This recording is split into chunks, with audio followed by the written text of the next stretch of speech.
What's up, guys? In today's video, I am going to show you how to fix chats disappearing in Microsoft Teams. First, open Microsoft Teams and click on the Chat tab. At the top of the chat list, check if any filters such as unread or mentions are enabled. If they are, switch back to all so conversation is displayed. If you still can't find the chat, use the search bar at the top of Teams. Enter the person's name or a keyword from a conversation. If the chat still exists, selecting the search result will open it up again. Next, make sure you're signed in to the correct Microsoft account.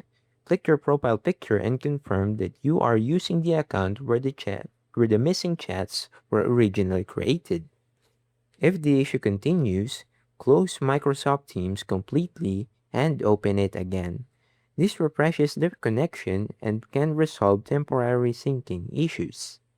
Finally, click your profile picture and select Check for Updates. Install any available updates, then restart Microsoft Teams. And that's it. Those are some of the easiest ways to fix chats disappearing in Microsoft Teams. If this tutorial helped you, don't forget to leave a like and subscribe. And I'll see you guys in the next one. Peace.